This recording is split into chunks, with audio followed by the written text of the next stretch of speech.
Tallinna Sadam paigaldab 5 Vanasadama kaile Eestis esimese omataolise projekti raames ABB uusimad kaldaelektriseadmed.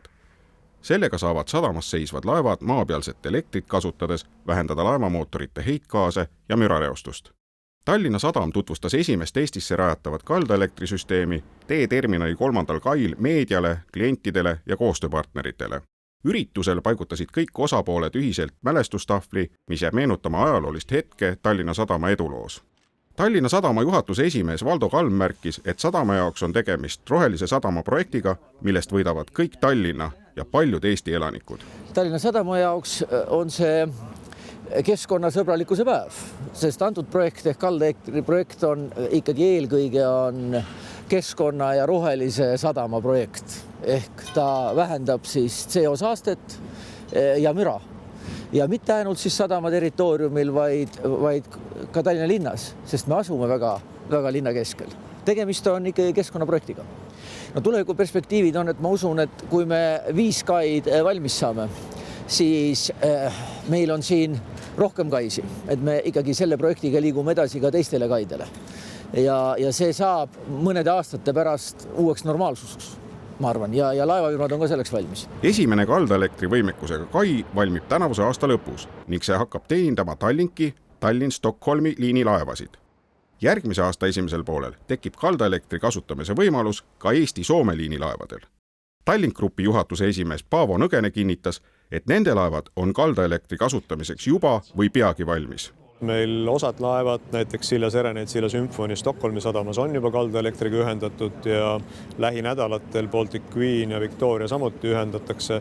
Hetkel käivad viimased sageduste ühildumistööd, nii et Tallink on valmis, on seda oodanud ja meil on hea meel, et meil on võimalik aidata või panustada keskkonda läbi selle, et me tegelikult sadamas seistes, kui võtame Tallinn-Stockholmi laevad, mis saabuvad Tallinnasse kella 10 paiku hommikul ja lahkuvad õhtul kella 6 paiku taas Stockholmi, kui nad päevasel ajal on vajanud senimaani elektrienergia tootmiseks hoida töös generaatoreid, mis siis toodavad seda laeva kütusest, siis edaspidi me saame seda elektrit kaldalt, mis on ühelt poolt keskkonnasäästlikum ja hea õnne korral, kui erinevad maailmaturu kütusehinnad ja elektrihinnad on sobivas korrelatsioonis, on see meile ka majanduslikult soodsam. Aga põhiaspekt on loomulikult keskkond ja üks laev säästab keskkonda circa 120 tonni CO2 kuus, nii et see keskkonnasääst on aasta peale võttes kogu laevastikule väga märkimisväärne. Paigaldatav tehniline lahendus on kõige kaasaegsem kaldalt laevale lahendus, mille tarnib ABB.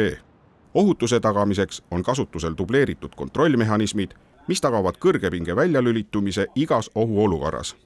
Laeva ühendamiseks kaldavõrku maapealset personali ei vajata.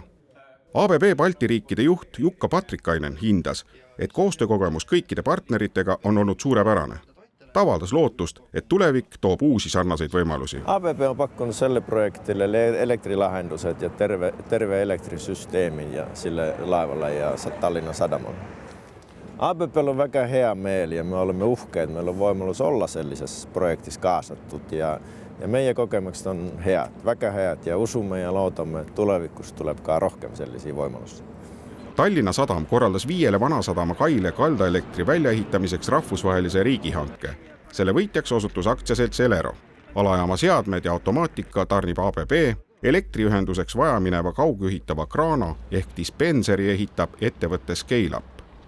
Elero juhatuse liige Markel Puusepp ütles, et lihtsamad tööd on nüüd teostatud, kuid keerulisemad seisavad alles ees. Tänaseks on selline lihtsam osa tehtud.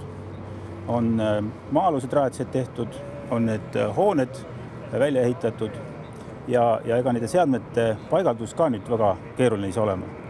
Keeruline saab olema see infotehnoloogiline käepigistus, mis hakkab olema laeva ja ABB seadmete vahel läbi siis selle dispenser-kraana.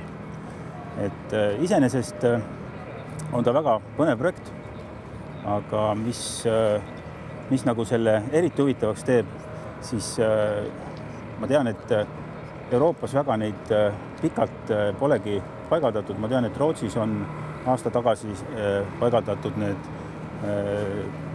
kalda elektriühendused ja me oleme siin suht sellised Euroopa ja kogu maailma mastaabis sellised pioneerid.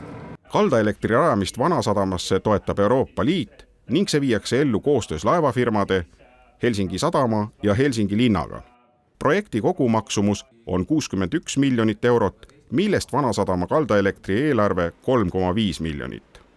Tallinna, Helsingi, Stockholmi ja Turu sadam sõlmisid 2016. aastal kokkuleppe, mille kohaselt arendavad Läänemere tihedama reisiliikluse ning linnasüdamete vahetus läheduses paiknevad sadamad kaldaelektri lahendusi ühtsest standardist lähtudes.